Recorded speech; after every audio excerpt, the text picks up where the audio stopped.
যেই মা ছোটবেলা থেকে তোকে লালন পালন করিয়া বড় করলো, আজকে বিবির কথা মতন শুনিয়া মা বাবাকে ঘর থেকে লাথি মেরে তাড়িয়ে দাও। ওরে বাবা, যদি নেককার সন্তান যদি বানাইতে চাও, আগে জন্মের পর থেকে আগে আল্লাহর পরিচয় দেখাও।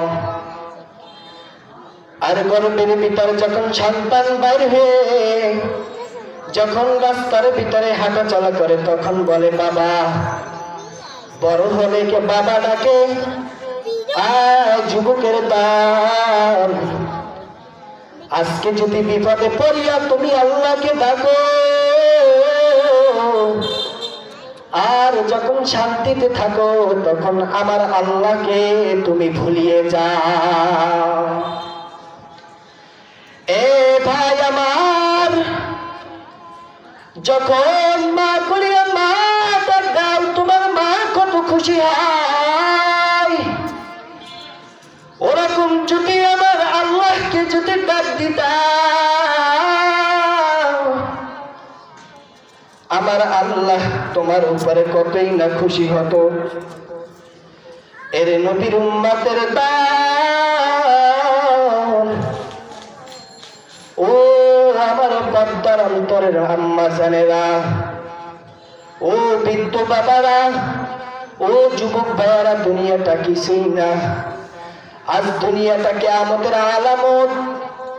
এই দুনিয়ার জমিনে যুবকরা ময় মুরব্বীদেরকে কোনো সম্মান করে না। কেননা সম্মান করে না? গাছ যেরকম গাছের ফল তেরকম, যদি মা যদি ভালো হয় মেয়েও ভালো হবে, বাপ যদি ভালো হয় তার ছেলেও ভালো হবে। এর নবীর উম্মতের দান, তুমি যদি নেককার হয়ে থাকো তোমার সন্তান জি নেককার হয়ে যাবে।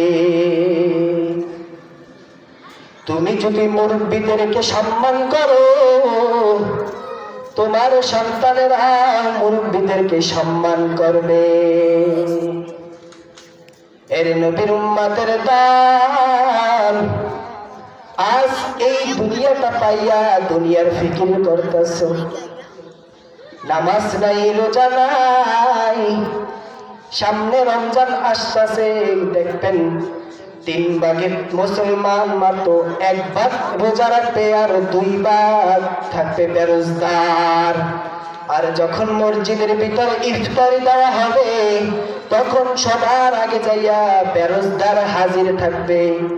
বলবে কি শরবত টেস্ট করো, বেরোজগার বলবে কি না আমি রোজা।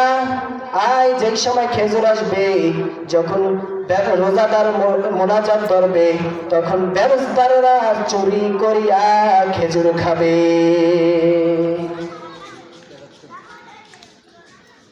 যেই মহান রব্বুল আলামিন আমাদেরকে দুনিয়াতে পাঠাইছেন, আউয়ালু মা ইউহাসাবু বিহিল আবদু ইয়াউমাল কিয়ামাতিস সালাহ। কিয়ামতের ময়দানে বান্দার টাকার দিকে তাকাবে না, বান্দার সত্যের বাহাদুরের দিকে তাকাবে না, একমাত্র তাকাবে নামাজ। মিফতাহুল জান্নাতিস সালাহ, নামাজ বেহেশতের চাবি। দুনিয়াতে চাবি ছাড়া যেমন তালার কোনো মূল্য থাকে না, তেমন জান্নাতের বাগানে নামাজ ছাড়া কোনো জান্নাতের দরজা খোলা পাবে না। আল্লাহ তাআলা আমাদেরকে এই কথার উপরে আমল করার তৌফিক দান করুক। ওয়া আখিরু দাওয়ানা আলহামদুলিল্লাহি রাব্বিল আলামিন।